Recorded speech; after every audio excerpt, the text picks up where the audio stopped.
bisa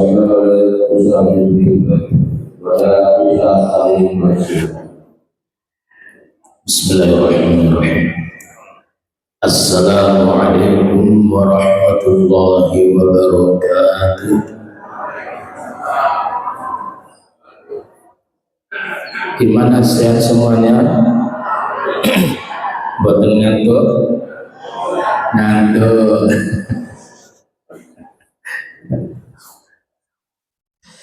Alhamdulillah. Alhamdulillahilladzi wassalla rabbuna 'alan nabiyil mustafa habibina Muhammadin ibn Abdillah wa 'ala alihi wa sahbihi wa mawala. Rabbi shrah li sadri wa yassir li amri wahlul 'uqdatam min lisani yafqahu qawli, amma ba'du.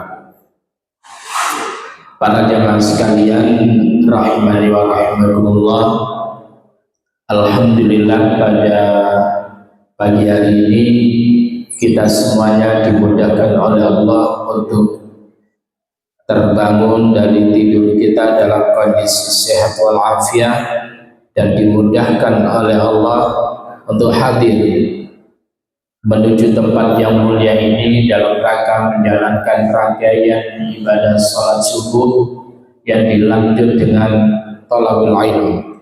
Mudah-mudahan apa yang kita lakukan ini, pertama, setiap jengkal langkah kita Allah mengangkat derajat kita, Allah ampuni dosa-dosa kita, dan Allah mudahkan jalan kita menuju surganya. Salawat serta salam semoga senantiasa tercurahkan pada baginda Rasulullah Muhammad sallallahu alaihi wasallam, begitu juga keluarganya, para sahabatnya, dan kita selaku umatnya. Para jamaah sekalian rahimani wa rahimakumullah, mari kita awali dulu taklim ini dengan bacaan basmalah. Bismillahirrahmanirrahim. Rasulullah Muhammad sallallahu alaihi wasallam pada periode Makkah selama kurang lebih 13 tahun beliau menanamkan akidah, beliau menanamkan tentang iman serta akhlak. Kenapa kok begitu?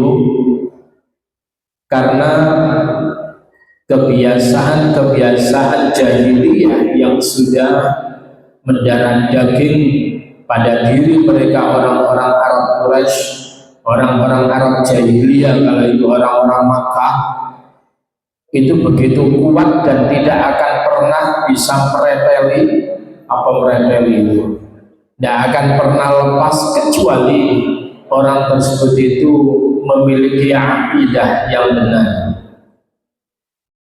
Itulah kenapa kemudian ketika Rasulullah sallallahu alaihi wasallam pada saat menerima perintah dari Allah untuk berdakwah secara terang-terangan, maka kemudian Rasulullah itu menaiki Bukit Safa, yang orang-orang yang haji dan umrah itu adalah menjalankan ritual sa'i. Sa'i itu apa artinya? Apa?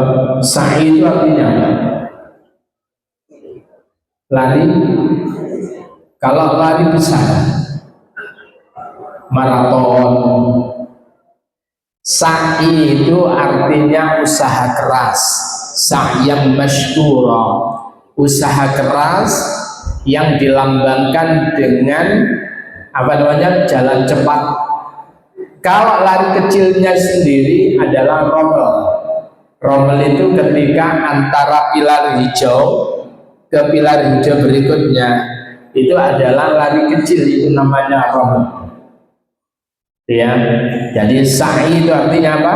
Usaha keras. Yang kemudian berawal dari Bukit Safa, kemudian nanti terakhirnya adalah Bukit Marwah. Apa itu artinya Safa? Safa itu artinya bukan tempat duduk yang nyaman yang ada di rumah kita. empu adik kemudian mojok gitu, enak penak itu kalau leyeh-leyehnya. Sofa itu artinya bersih, sofa itu artinya neto, sehingga dalam kemasan itu biasanya ada neto lalu kemudian sofi. Sofi itu artinya bersih, neto. Maka kemudian ada sofia la jubah, itu bersih tak berjubah.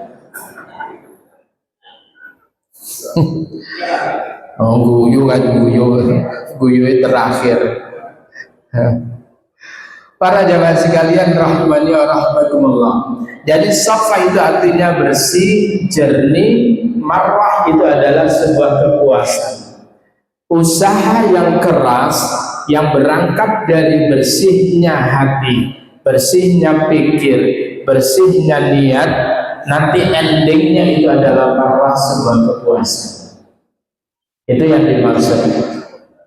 Maka kita berdoa kepada Allah Subhanahu wa taala, mudah-mudahan saudara-saudara kita yang tahun ini berkesempatan untuk melakukan ibadah haji, dengan doa kita Allahumma ja'al hajjam mabrur, ya Allah jadikan haji mereka haji yang mabrur, wa sa'yahum sa'yan mashkura, jadikan sa'i mereka sa'i yang menimbulkan rasa syukur,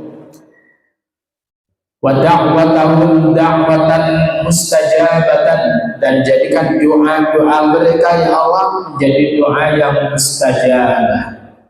Ini harapan semuanya orang yang haji adalah mabrur. Para jamaah sekalian rahimani wa rahimakumullah, Rasulullah Sallallahu Alaihi Wasallam menanamkan akidah ketika kemudian Rasul itu mulai terang-terangan diperintah oleh Allah untuk berdakwah secara terang-terangan. Beliau itu naik ke Bukit Safa, lalu kemudian dipanggil seluruh suku yang ada di Makkah, bani-bani yang ada di wilayah Mekah itu adalah dipanggil. Karena Rasul itu naik di Bukit Safa, maka kemudian semuanya itu adalah kedengaran tanpa kecuali Abu Lahab itu pun juga hadir.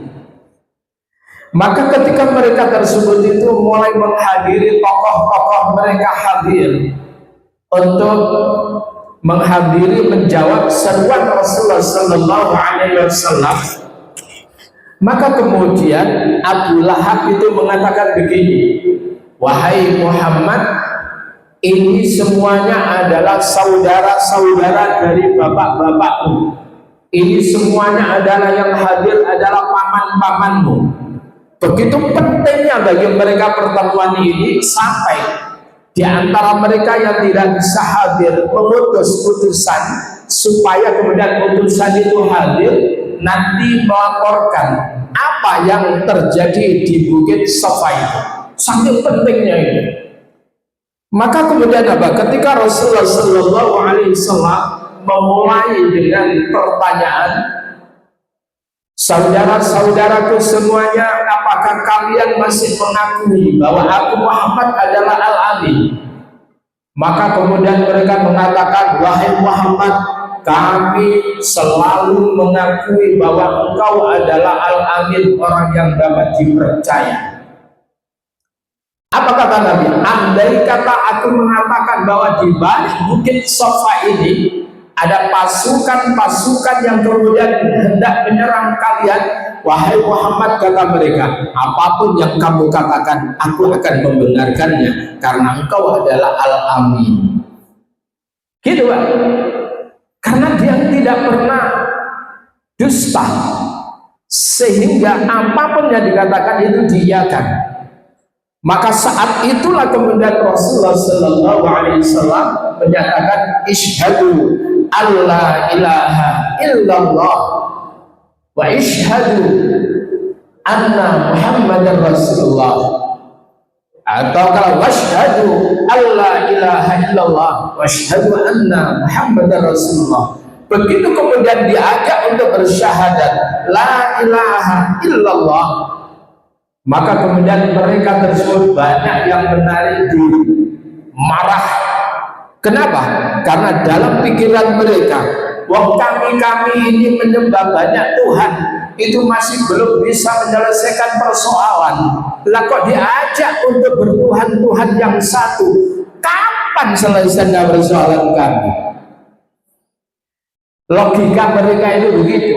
Padahal itu adalah, kalau sekiranya ada Tuhan selain Allah, andai kata ada Tuhan selain Allah, maka alam raya ini tidak akan pernah berjalan dengan baik, malah tambah hancur. Kenapa? Karena masing-masing Tuhan itu berebut untuk mengatur. Lau kana fihi ma alihatun illallah lafasadata, kata Allah. Kalau sekiranya pada langit dan bumi, antara langit dan bumi itu ada Tuhan selain Allah, bukan tambah baik, tetapi lafasadata, maka sungguh langit dan bumi itu akan hancur. Kira-kira kita ini nggak jadi tercipta karena masing-masing Tuhan itu menginginkan yang lain. Orang yang menginginkan hidupnya sederhana, yang satu menginginkan hidupnya istimewa.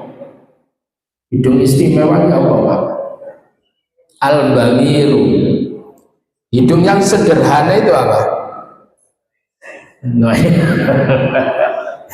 Para jamaah sekalian, akhirnya radadi awak dewi. Kenapa? Karena Tuhan itu berebut, menginginkan semuanya terjadi atas keputusannya. Matahari buyar, Pak. Yang satu Tuhan mengatakan, teko timur air muncul, mari ini tenggelam di barat, orang teko barat wae. Paham itu ya? Nah, para jemaah sekalian, maka ketika mereka itu diajak untuk meninggalkan sesembahan mereka, kemudian kembali kepada Tuhan yang satu, sebagaimana yang pernah ditanamkan oleh Nabi Ibrahim, yang dulu Nabi Ibrahim itu pernah tinggal bersama Ismail walaupun sebentar di Makkah. Kalimat la ilaha illallah itu sudah tersebar sebelumnya, tetapi sekali lagi karena begitu panjangnya rentang kekosongan waktu antara Nabi Musa dengan Rasulullah Muhammad SAW, yaitu kurang lebih 500 tahun rentang waktu kosongnya Rasul antara Nabi Isa dengan Nabi Muhammad, maka pengajaran tentang la ilaha illallah itu adalah habis terhembus zaman, hilang. Nah, para jamaah sekalian rahimani wa rahimakumullah, sehingga mereka orang-orang Makkah, mereka memasang di dinding-dinding Ka'bah, memasang di dalam Ka'bah banyak berhala. Maka itulah kemudian ketika Fathul Makkah nantinya, ketika Rasulullah Sallallahu Alaihi Wasallam mampu menguasai Makkah, maka apa yang terjadi? Semuanya dibersihkan oleh Rasulullah Sallallahu Alaihi Wasallam. Tidak ada patung sama sekali, baik itu di dalam Ka'bah maupun di luar. Nah, para jemaah sekalian, apa yang terjadi ketika keimanan akidah itu sudah tertanam, maka orang itu akan dimudahkan oleh Allah untuk membangun akhlaknya. Oleh karena itu, akhlak itu adalah cerminan kematangan keimanan seseorang. Sekali lagi, akhlak, budi pekerti yang baik itu adalah cerminan bahwa orang itu memiliki akidah, memiliki kematangan akidah, kematangan iman yang luar biasa. Para jamaah sekalian rahimani wa rahmatullah, kalau kita lihat, saya petik ini dari kitab Al-Arba'in Nawawi, hadis yang ke-13, an Abi Hamzah, dari Abu Hamzah, yakni Anas bin Malik radhiyallahu taala an, di mana Anas bin Malik itu adalah khadim Rasulullah sallallahu alaihi wasallam. Anas bin Malik adalah pelayan Rasulullah sallallahu alaihi wasallam. Jadi ada pelayan Rasulullah sallallahu alaihi wasallam, di antara lain Anas bin Malik. Yang kedua adalah Abdullah bin Mas'ud. Yang ketiga itu adalah Rabi'ah al-Aslami. Itu adalah pelayan Rasulullah Sallallahu Alaihi Wasallam yang mempersiapkan keperluan Rasulullah Sallallahu Alaihi Wasallam, di mana Anas bin Malik itu diantar oleh diantar oleh ibunya Ummu Sulaim, dan kemudian ayah sambungnya yaitu Abu Talha masih kecil, masih anak-anak, itu kemudian dibawa kepada Rasulullah Sallallahu Alaihi Wasallam. Kata mereka, ya Rasul, tolong engkau berkenan menjadikan anakku Anas ini menjadi pelayan engkau. Ibu-ibu, bapak-bapak, kalau ada orang tua membawa anaknya untuk kemudian supaya menjadi khotim, pelayan, pembantu, kira-kira pikiran jenengan terhadap orang tua itu mikirnya saya apa mikirnya betul saya? Mikirnya baik atau mikirnya buruk pada orang tua itu? Halo?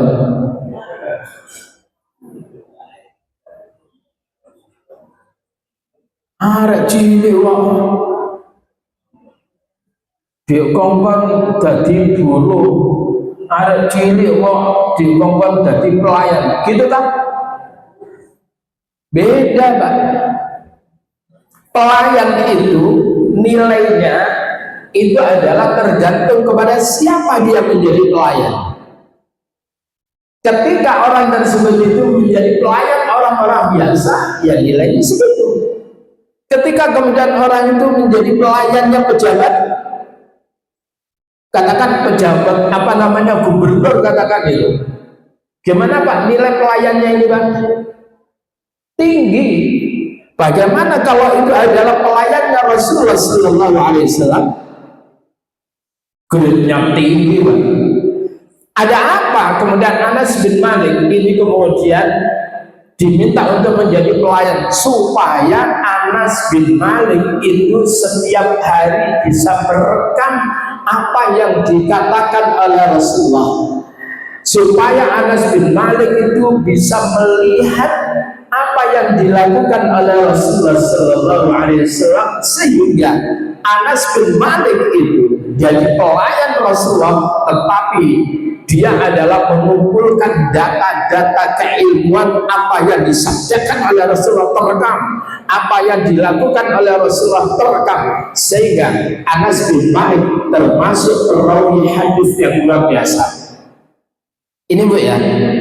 Jadi makanya santri kentel bahasanya itu, santri kentel itu ngerti Pak?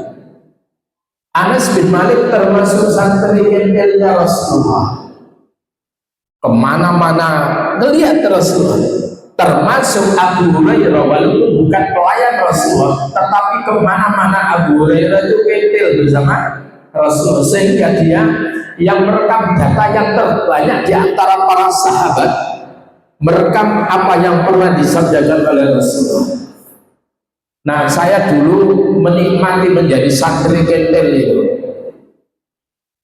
Saya santri kentilnya Prof. Rawi, Allah yarham. Mas, nanti ikut Bapak ya. Nggih Ustaz. Nanti sebat bagian koriknya. Nggih Ustaz. Kemana-mana Ustaz ceramah, saya koriknya. Nah, sehingga kemudian karena Ustadznya itu wong gede Pak, profesor, awak dhewe ketut Pak, minal kabutin. Akhirnya kemudian diundanglah Gubernur Imam Utomo lah, kemudian Pak Dekarwo lah, ya karena kentil profesor. Ya. Nah, para jamaah sekalian, lalu kemudian Anas bin Malik ini menjadi orang yang luar biasa. Nah, kembali lagi kepada bersalat. Iki moro-moro cerita Anas bin Malik ya. Anas bin Malik itu merekam an Nabi sallallahu alaihi wasallam dari Nabi Muhammad sallallahu alaihi wasallam, qala, beliau berkata, la yu'minu ahadukum, tidaklah beriman secara sempurna salah seorang di antara kalian hatta yuhibba li akhihi, sehingga ia mencintai terhadap saudaranya ma yuhibbu li nafsi, sebagaimana dia mencintai dirinya. Paham ya ini ya? Tidaklah orang itu memiliki keimanan yang sempurna sehingga dia tersebut mencintai saudaranya sebagaimana dia mencintai diri. Bapak Ibu sekalian, kira-kira oleh awak dewe jadi tamu, mari lihat jadi tamu garingan, ngerti? Garingan, ngombe rametu, panganan rametu, marinil orang dijak omong tapi nyekel HP, ya apa kira-kira? Pegel kan? Maka kalau kita nggak mau digitukan, jangan gitukan orang lain. Wong Jawa itu gampang, yen kuwi ra gelem dikonoke ya aja konoke wong liya. Kan gitu toh, Pak? Sederhana itu. Kira-kira kalau kita ini mendapatkan sesuatu dari orang lain, kayak ini kemarin pembagian apa? Daging, sampai ambil kayak jeroan tok, usus marinya tulang-tulang, orang dagingnya, kira-kira ini apa? Aku dikengi ini piye dong? Padahal apa mana kadek sepatu ya korban, panitia capopo itu. Lah gitu dah. Artinya kalau sekiranya kita nggak mau diperlakukan gitu, ya mending ojo memperlakukan orang lain kayak begitu.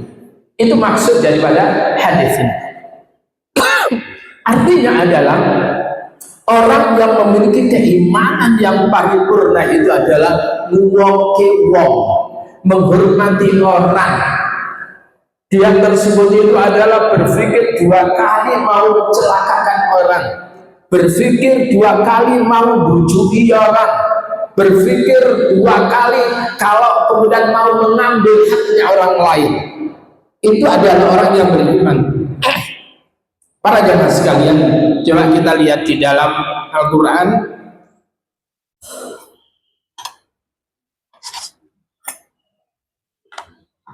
Ono terluwi.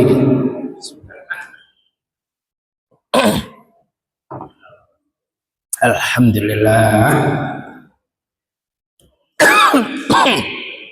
Coba silakan di dalam surah Al-Baqarah kita lihat.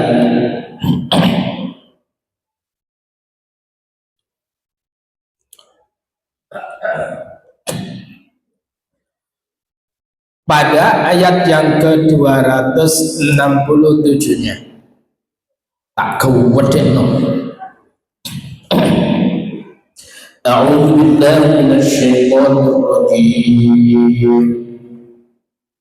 Bismillahirrahmanirrahim.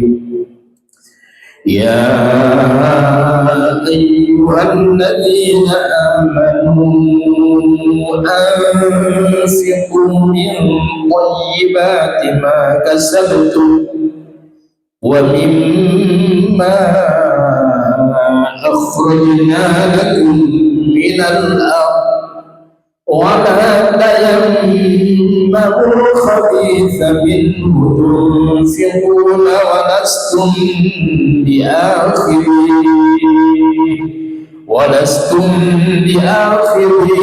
illa an tughmidu fihi wa'lamu anna Allaha ghaniyyun hamid. Ya ayyuhalladzina amanu, wahai orang-orang yang beriman, anfiqu, infakkanlah.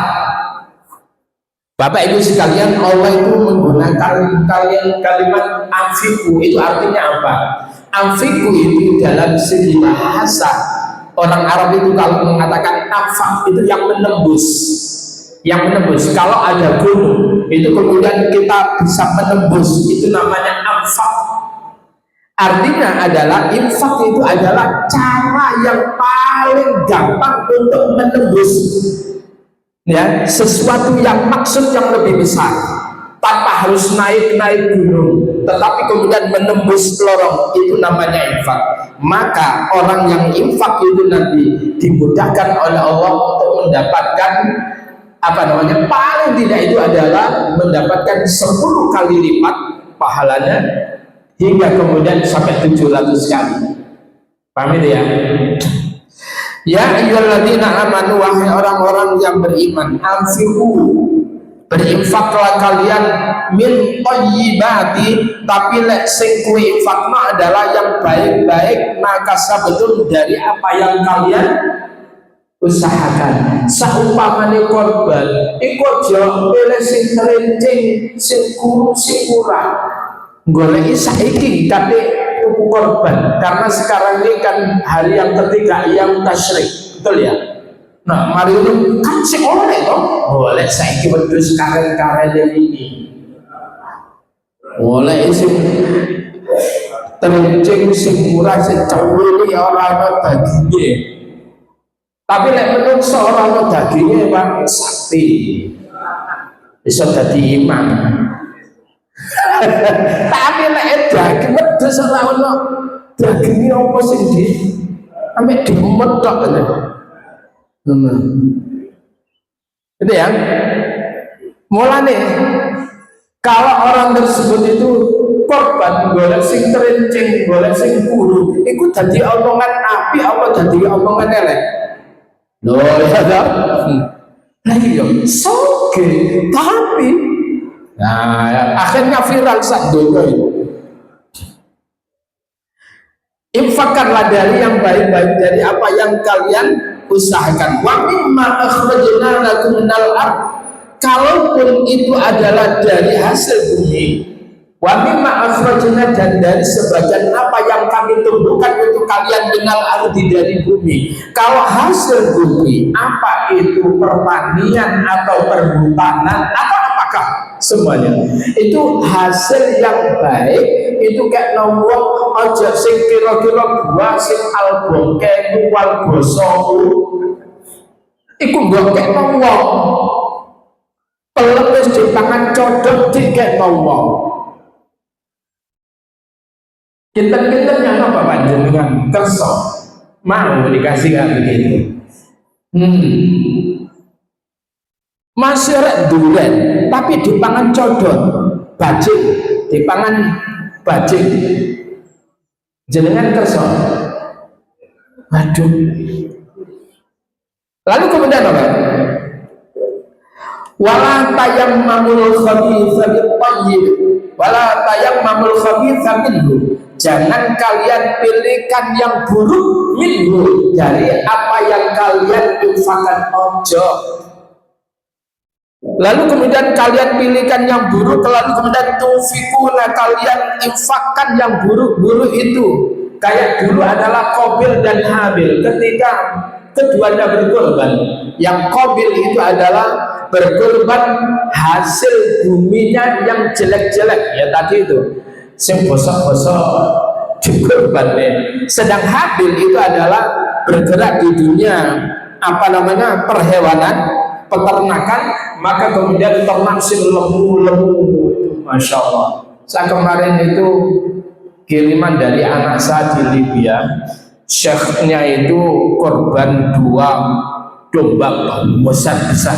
Mau iki domba model apa gede kayak ini ya, pembesarannya luar biasa. Itu mantap kalau begitu. Cemili pedes kacangan buku pisan.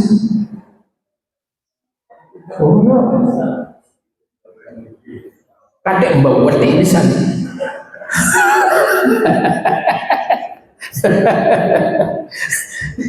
Ada dibeleh, mencolot, dibanting balungannya.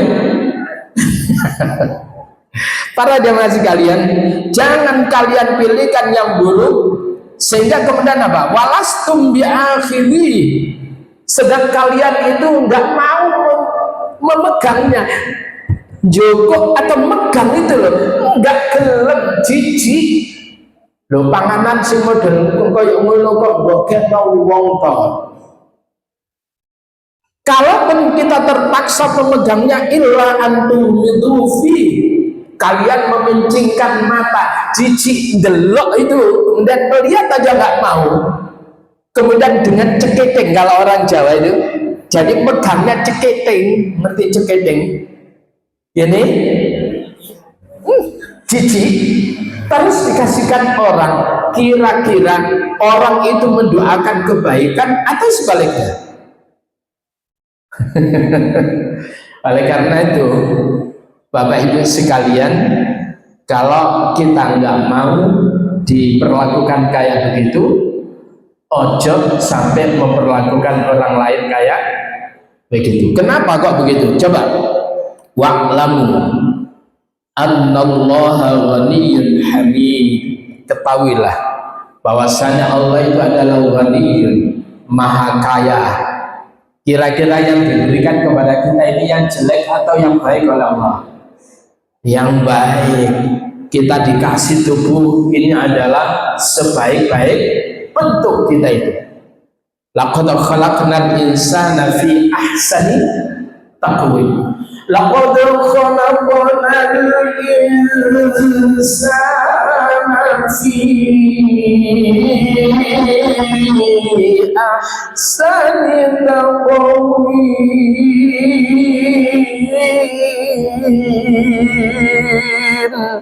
Oh seisa sean, seisa tak kira lari. Jadi Allah itu maha kaya, tapi kemudian Allah itu terpuji, ngasih yang baik-baik kepada kita, sehingga Allah itu tidak pernah dicela dalam soal ini. Tidak pernah dicela. Karena apa? Allah memberikan yang baik, bahkan kita nggak minta Allah ngasih. Apa kurang baik Allah itu? Sehingga Allah itu punya sifat Al-Wahhab. Al-Wahhab itu adalah memberi tanpa diminta. Itu Al-Wahhab. Para jemaah sekalian rahimani wa rahimakumullah. Kembali kepada persoalan bahwa seseorang itu tidaklah memiliki keimanan yang paripurna sehingga orang tersebut itu adalah mencintai saudaranya sebagaimana ia mencintai pada dirinya. Ibu-ibu, kalau jenengan dipanggil suami itu nggak pernah dijangkar ya. Oh, apa toh bosone lek Indonesia apa?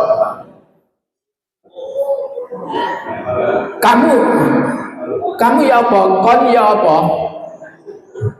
Kira-kira ibu-ibu kalau suami itu manggilnya sayang, ya, dindaku, bidadariku. Kira-kira ibu kalau dipanggil gitu tuh, kira-kira bahagia atau belenger?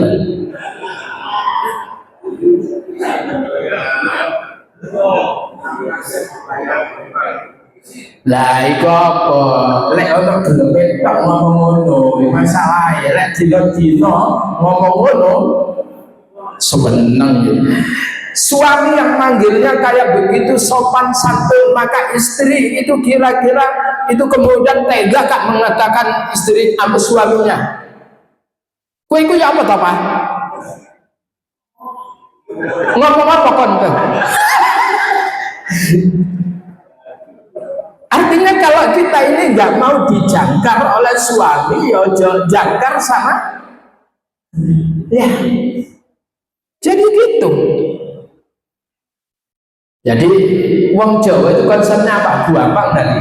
Lek kue ra gelem dikonoke, ya aja ngonoke wong. Bapak-bapak, ayo saiki. Sampean sakit asam urat. Nanti asam aurat. Mari ini sholat ning masjid Nurul Huda. Sandalnya diple, aduh. Piye kira-kira Pak? Walah, keparat tenan. Awak dhewe ngene-ngene. Mangkel dong. Nah, oleh karena itu kalau begitu, kalau ada teman setan itu pakai tongkat, ojo dideliknya tongkate.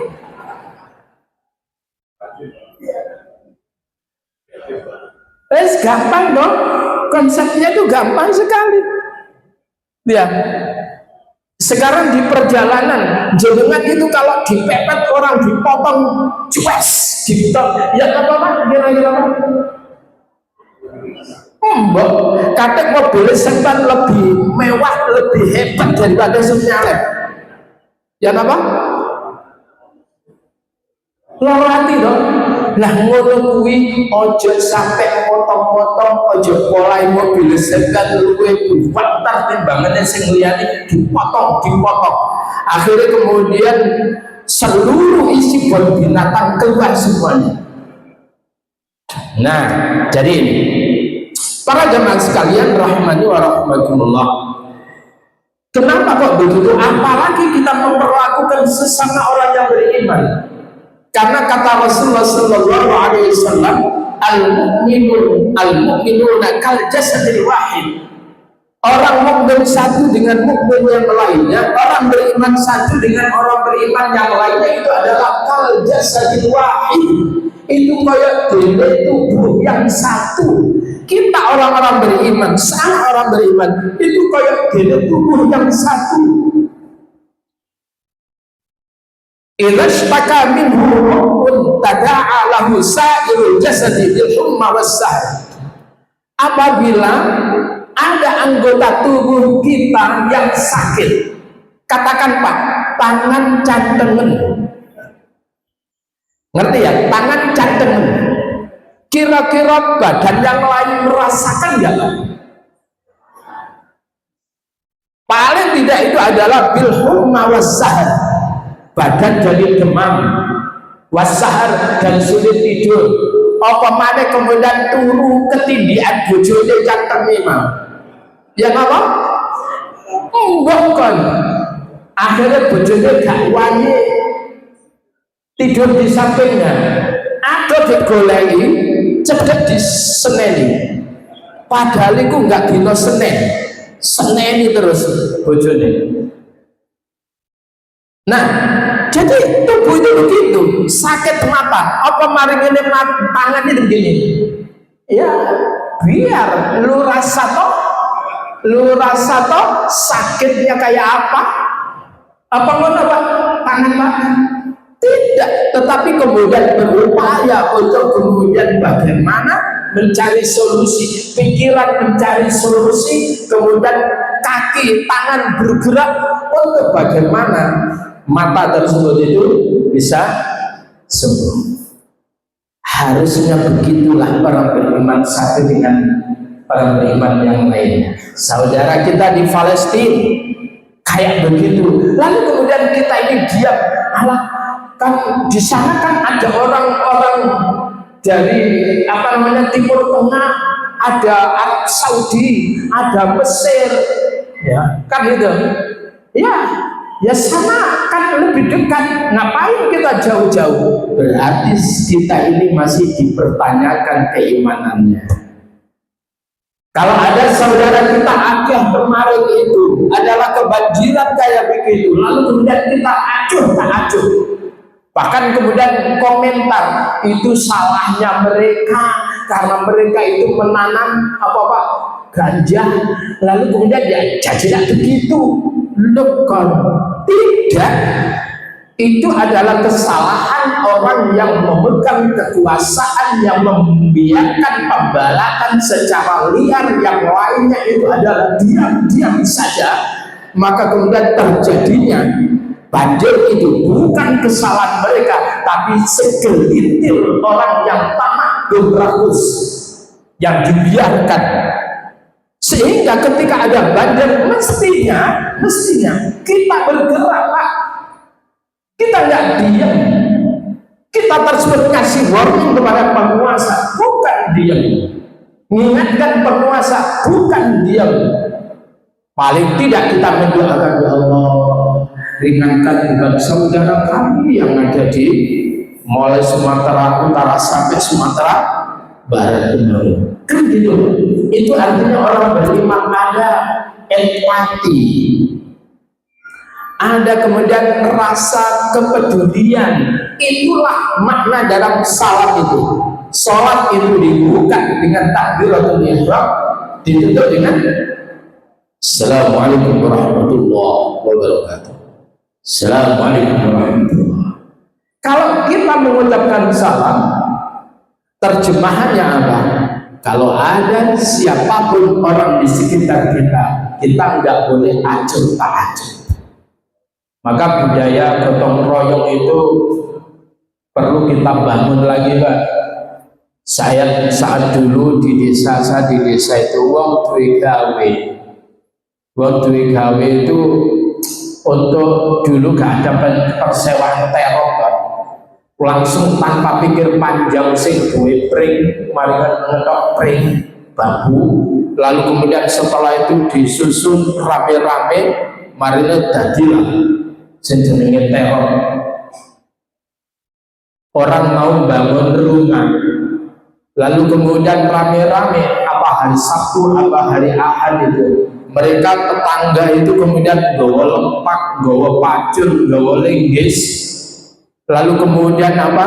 Itu kemudian garisnya sudah di itu, lalu kemudian mereka apa? Menggali itu.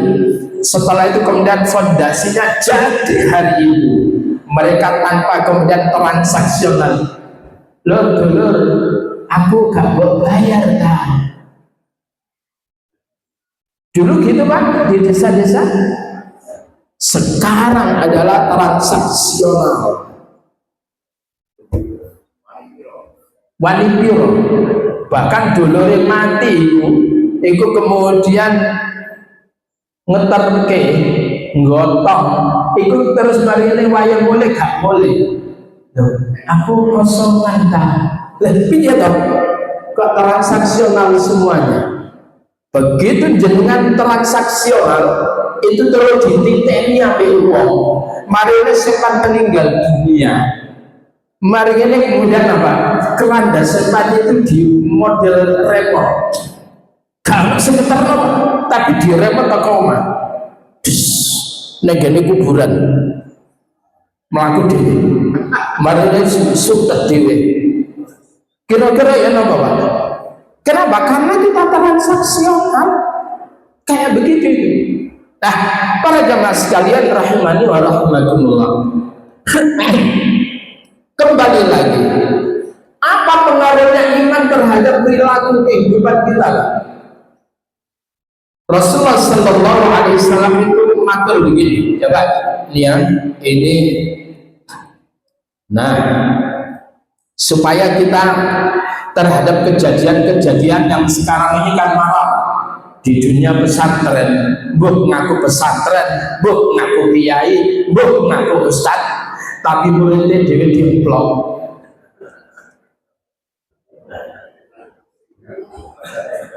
Wes, aku bahasane ngono wae. Santrine dewe dimplok. Apa kata Rasulullah Sallallahu Alaihi Wasallam? Coba perhatikan, Pak. An Abi Hurairah, dari Abu Hurairah, qala Rasulullah Sallallahu Alaihi Wasallam. Rasulullah Sallallahu Alaihi Wasallam bersabda, la yazni az-zani hina yazni wa huwa mu'min. Tidaklah orang itu akan berzina manakala pada saat dia mau berzina dia adalah orang beriman. Orang yang beriman itu tidak berani berzina, Pak. Kalau orang itu sudah berzina berarti telah melepaskan imannya pada dirinya. Dia lepaskan iman itu.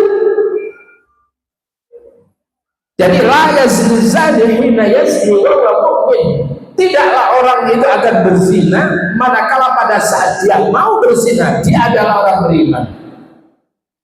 Lalu kemudian apa? Wala yasriqus syariq. Tidaklah orang itu akan mencuri hina yasriq wa huwa mu'min. Manakala pada saat dia mau mencuri dia adalah orang beriman. Apapun mereka haji berkali-kali, tapi kalau mereka itu adalah al-mentitu wal mutilu wal nyoloku wal korupsiu, apapun mereka yang disandang, mereka adalah telah melepaskan imannya. Paham ya? Kok iso loh? Oh, nanti saya akan tunjuk Anda. Sampai matur, kok iso ya? Kok iso? Saya akan tunjukkan bahwa dahsyat sekali ketika orang itu lepas imannya, maka dia akan punya keberanian untuk melakukan kedurhakaan kepada Allah. Nyolong enteng enggak? Ngapunten, saya sering berkali-kali ngomong, ibu-ibu arep rujaan.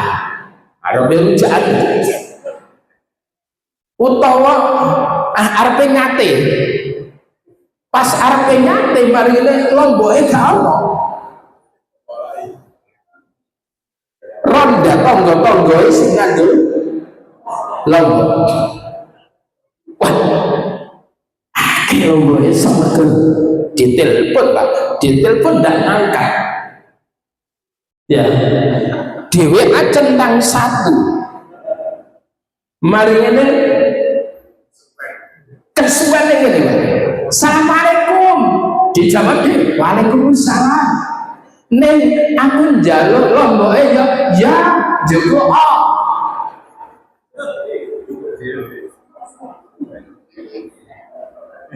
Saya tanya, itu halal atau haram?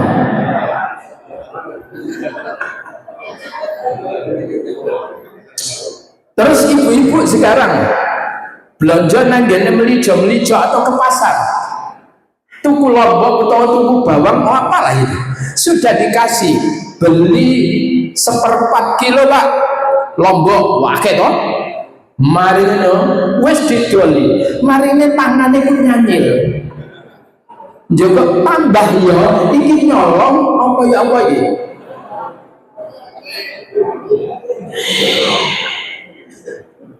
Bu, kalau jenengan minta tambah bilang, jangan ambil sendiri.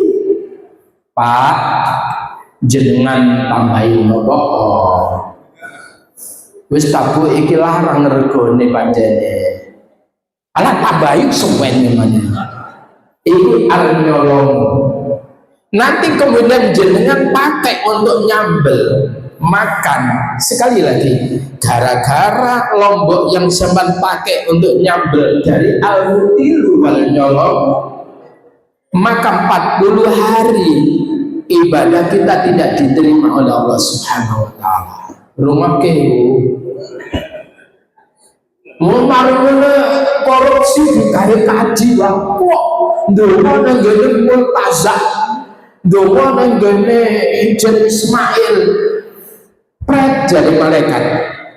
Kenapa? Karena perbekalan semuanya dipakai itu adalah dari al-mutilu wal nyolong. Jadi begitu besar sekali peranan iman. Lepasnya iman, dia akan tampil lebih tamak, lebih rakus daripada binatang. Para jemaah sekalian, lalu kemudian coba berikutnya, wala yashrabul khamra hina yashrabuha wa huwa mu'min.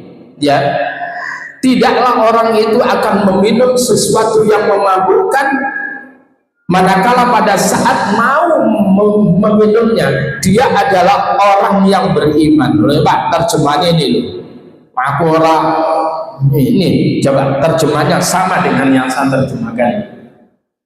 Jadi iman itu tidak mungkin menjadikan orang itu menjadi rakus begitu, Pak. Iman itu gak akan pernah menjadikan orang itu suka menzalimi orang lain. Iman itu gak akan pernah kemudian berani menjadikan orang itu mengambil yang bukan haknya. Iman. Dan iman itu kalau dia jadi seorang pegawai, dia akan kemudian memiliki kinerja yang baik, bukan asal. Kenapa Pak? Orang yang beriman merasa diri, merasa dipantau oleh Allah Subhanahu wa Ta'ala. Sekalipun orang-orang CCTV ini nenggene kantor, cukup CCTV-nya itu adalah Allah Subhanahu wa Ta'ala. Kalau bahasanya Pak Harto dulu adalah waskat, pengawasan yang melekat. Kan itu Pak.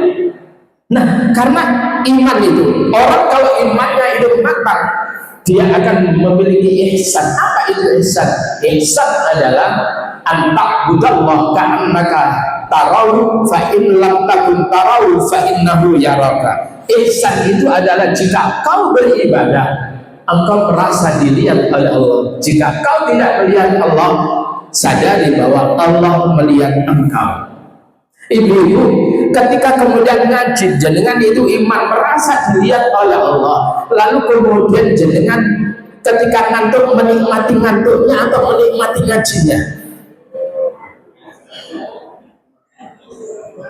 Sebab nanti ibu-ibu, nanti itu disetel oleh Allah di hari kiamat. Mari loh, ya Allah, lah kok pahala ngaji kula kan mboten wonten. Di rapor ngaji nih, setelnya aku pangeran. Ya modelamu, modelamu. Angger ngaji gue ngewek-ngewek, gue ngantuk sampai ngiler-ngiler. Dalam modelannya, angger senden. Ustadz durung matur wis mbok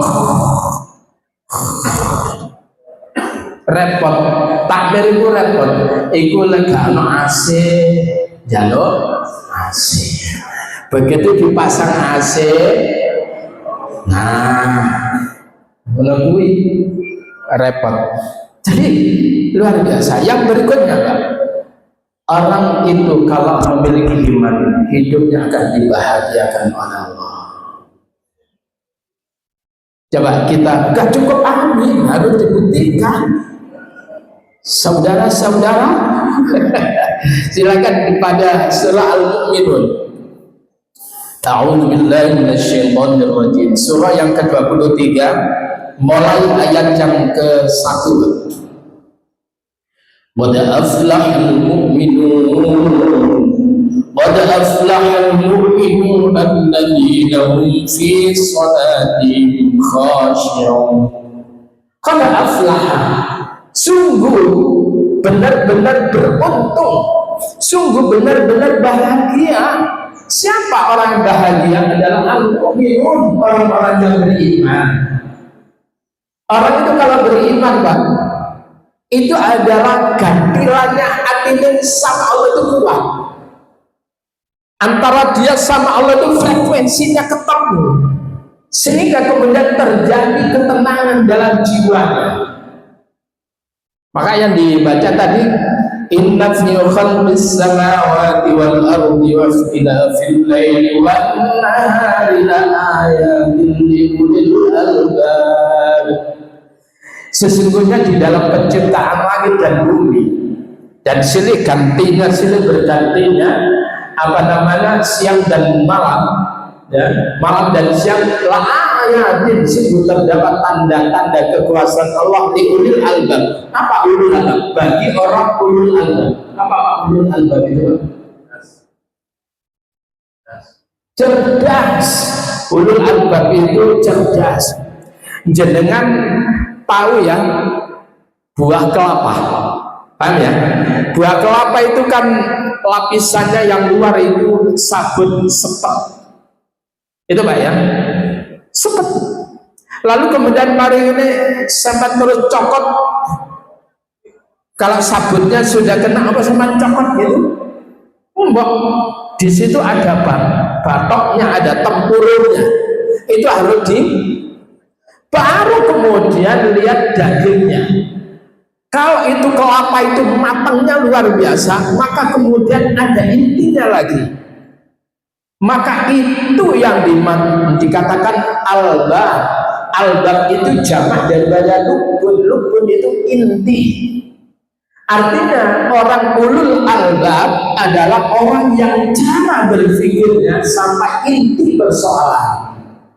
Jadi kalau orang itu cara berpikirnya hanya di permukaan saja, itu bukan ulul albab, tapi ulul albab. Apa? Ulul albab, yang albab dok, Pak. Kenapa? Karena tidak sampai kepada intinya. Lah siapa ulul albab? Dikatakan tadi, alladzina yadhkuruna Allaha qiyaman wa qu'udan wa 'ala junubihim. Ulul albab itu adalah orang-orang yang senantiasa ingat kepada Allah, berzikir kepada Allah, baik itu di waktu berdiri, di waktu duduk, di waktu berbaring. Artinya seluruh aktivitas hidupnya dihiasi, diikat dengan zikrullah. Sehingga kalau di luar di jalan, bapak-bapak, ini bapak-bapak, begitu ini, wah, kok bening liwat gini, astagfirullahaladzim, tapi kan astagfirullahnya, halo, didelok iki dosa, gak didelok iki kok barang api, lah ya kan? Jadi orang yang zikrullah tidak itu Pak, karena dia merasakan asyiknya kepada Allah, sudah merasakan nikmatnya berzikrullah, maka semuanya itu lewat itu adalah terabaikan. Wa yatafakkaruna fi khalqis samawati wal ardh. Dan orang ulul albab itu mampu menggabungkan antara zikrullah dengan tafakkur, dengan berpikir. Jadi zikirnya itu bukan zikir kosong, tapi zikir dengan ilmu. Ngerti apa la ilaha illallah, apa itu subhanallah, sehingga orang yang berla ilaha illallah, bersubhanallah, atau kemudian Allahu Akbar, dia tidak akan pernah kemudian meminta kepada selain Allah. Tauhidnya kuat. Paham itu Pak ya? Nah, para jemaah sekalian, siapa orang yang beriman yang bahagia itu? Alladzina hum fi sholatihim khashi'un, yaitu orang-orang yang mereka itu khusyuk dalam salat mereka. Apa itu khusyuk? Itu adalah salat yang melahirkan apa? Melahirkan ketundukan kepada Allah Subhanahu wa taala. Khusyuk itu ada khusyuk secara apa namanya, fungsional, ada khusyuk secara struktural. Khusyuk secara struktural, toto corone sholate itu sebagaimana yang diajarkan oleh Rasulullah. Khusyuk secara fungsional itu adalah perilakunya mencerminkan orang yang khusyuk. Orang yang model begitu, maka itulah orang yang beriman yang bahagia. Dia akan nyaman. Kenapa? Frekuensinya ketemu. Maka coba kita lihat di dalam surah Ar-Ra'd, Bapak Ibu sekalian, surah yang ke-13 ayat yang ke-28. Surah Ar-Ra'd.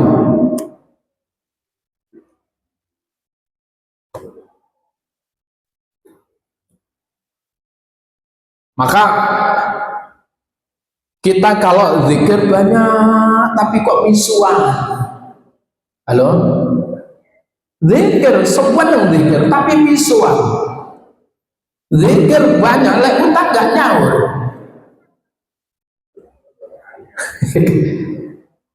Onten apa mboten? Oh, tiang. Biasanya pun itu uripan. Apa kata Allah? Alladzina amanu wa tatma'innu qulubuhum bi dzikrillah. Alladzina amanu wa tatma'innu qulubuhum bi dzikrillah, ala bi dzikrillah tatma'innul qulub.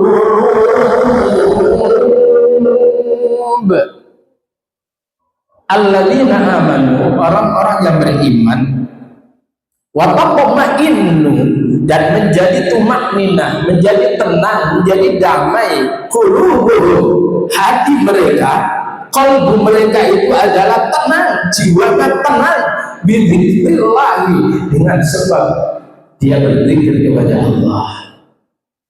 Pertanyaannya, awak dewi akan zikir itu rah orang ilangi supek, oh apa tambah supek? Awak dewi mari sholat supeke ilang, apa malah tambah supek? Karena Allah katakan bahwa orang yang beriman, makanya orang yang beriman ya, itu kalau kemudian berzikir kepada Allah, maka akan menjadi tatma'innul qulub, menjadi damai. Maka ibu-ibu, bapak-bapak, kalau zikir itu diilmoni. Kalau kita mengatakan la ilaha illallah, harus menolak segala apa yang dianggap Tuhan selain Allah. Orang itu kalau sudah sandarannya hanya kepada Allah, itulah orang yang merdeka, itulah orang yang nyaman. Nabi Ibrahim ketika dilemparkan ke kobaran api oleh Namrud, Nabi Ibrahim itu ditawari oleh Jibril, wahai Ibrahim, mintalah engkau kepada Allah supaya Allah perintahkan aku untuk menolong engkau. Apa? Ibrahim mengatakan, la wa kafa billahi syahida, wa kafa billahi wakila, cukup Allah itu menjadi wakil. Maka kemudian kala itulah Ibrahim itu mengatakan hasbiyallah wa ni'mal wakil, cukup bagiku Allah, karena Allah itu adalah sebaik-baik untuk tawakal. Maka ketika dilemparkan ke kobaran api, ketawakalan Ibrahim itu terbentuk kuat sekali kepada Allah. Maka kemudian Allah matur, ya narukuni bardan wa salaman ala Ibrahim.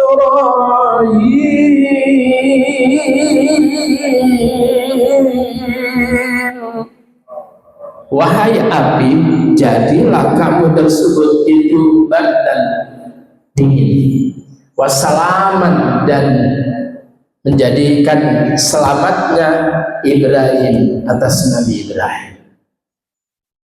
Api berkobar tetapi dijadikan dingin oleh Allah. Kenapa? Ibrahim itu adalah begitu kuat sambungnya dengan Allah, sehingga Allah mengatakan apa? Wattakhadallahu Ibrahim khalila, dan Allah menjadikan Ibrahim itu sebagai kekasihnya. Kenapa? Karena Ibrahim itu adalah orang yang memiliki loyalitas yang tinggi, totalitas di dalam menjalankan apapun perintah Allah. Ala dzikrillahi tatma'innul qulub, ingatlah dengan berzikir kepada Allah tatma'innu, menjadi tenanglah al-qulub, hati. Maka para jemaah, orang-orang yang imannya sampai ke relung hatinya, bukan hanya sekedar tarian lisan aku beriman, tidak, tetapi imannya ambles-blesuk neng hati, itulah yang menjadikan tenang. Dan nanti di akhirat Allah akan memanggil, ya ayyuhan nafsul mutmainnah, itu di dalam surah Al-Fajr yang terakhir. Wahai jiwa-jiwa yang tenang, irji'i ila rabbiki radiyatan mardiyah, kembalilah kamu kepada Tuhan, kembalilah kamu kepada Tuhan sebagai hamba yang ridho dan diridhoi. Fadkhuli fi ibadi wadkhuli jannati, masuklah kamu dalam kelompok hamba-hamba yang menghambakan kepadaku, dan masuklah kamu ke dalam surgaku. Allah memanggil wahai jiwa-jiwa yang tenang. Allah tidak pernah memanggil wahai jiwa-jiwa yang kalu, Wahai jiwa-jiwa yang penuh dengan kesubukan, masuklah kamu ke dalam surga, gak matching. Bagaimana supaya kita tersebut itu layak untuk dipanggil? Maka perbaiki keimanan kita, perbaiki akidah kita. Sekali kita menyatakan iyyaka na'budu wa iyyaka nasta'in, hanya kepadamu ya Allah kami menyembah, kami beribadah kepada Engkau, itu adalah bukan karena yang lainnya, hanya kepadamu. Sebagaimana ungkapan inna sholati wa nusuki wa mahyaya wa mamati lillahi rabbil alamin. Sungguhnya sholatku, ibadahku, hidup matiku ada apa ya Bapak Ibu sekalian? Kita ibadah itu setan sholat duha kepingin dapat ridhonya Allah utawa kepingin sugih. Nah ya toh? Nah jadi ini kita ini seringkali kebendaannya yang kita kejar, seringkali dunianya yang kita kejar. Padahal kalau kita ibadah karena Allah, dunia itu dijadikan menghambat kepada kita. Kalau kita ibadah karena dunianya itu nggak mau ikut kita. Paham itu? Ya wes, mari paham. Kita selesai. Kita akhiri dengan doa kafaratul majelis. Subhanakallahumma wa bihamdika asyhadu an la ilaha illa anta astaghfiruka wa atubu ilaik. Allahumma inna nas'aluka ridhaka wal jannah wa na'udzu bika min sakhatika wan nar. Allahumma inna nas'aluka ridhaka wal jannah wa na'udzu bika min sakhatika wan nar. Allahumma inna nas'aluka ridhaka wal jannah wa na'udzu bika min sakhatika wan nar. Subhanakallahumma rabbana wa bihamdika nasyhadu an la ilaha illa anta nastaghfiruka wa natubu ilaik. Allahumma faqihna fid din wa 'allimna ta'wil. Allahumma rzuqna fahman nabiyyin wa hifdzal mursalin wa ilhamal malaikatil muqarrabin. Allahumma ya Allah, berikan kepada kami ya Allah keimanan sebagaimana keimanan yang Kau berikan kepada para nabi, para rasul, para sahabat-sahabat mereka. Ya Allah, tancapkan akidah yang kuat kepada kami sehingga ini menjadikan kami bisa merasakan nikmatnya ketika kami berzikir kepada Engkau ya Allah. Allahumma a'inna ala dzikrika wa syukrika wa husni ibadatik. Tolonglah kami ya Allah agar supaya kami senantiasa berzikir kepada Engkau dan supaya kami senantiasa bersyukur kepada Engkau, supaya kami senantiasa baik di dalam beribadah kepada Engkau. Allahumma arinal haqqa haqqan warzuqna ittiba'ah wa arinal batila batilan warzuqna ijtinabah. Ya Allah, tampakkan kepada kami ya Allah bahwa yang benar itu adalah benar, dan berikan kepada kami ya Allah kemampuan untuk mengikuti, mengamalkan kebenaran itu ya Allah. Tampakkan pula ya Allah kepada kami bahwa yang batil itu adalah batil, dan berikan kemampuan kepada kami ya Allah untuk menjauhi kebatilan itu ya Allah. La haula wa la quwwata illa bika ya Allah. Rabbana atina fid dunya hasanah fil akhirati hasanah wa qina adzaban nar. Sallallahu ala nabiyyina Muhammad wa ala alihi washabbihi ajma'in. Alhamdulillahirabbil alamin. Amin. Demikian yang bisa kami berikan pada pagi hari ini. Kurang lebihnya mohon maaf yang sebesar-besarnya. Assalamualaikum warahmatullahi wabarakatuh.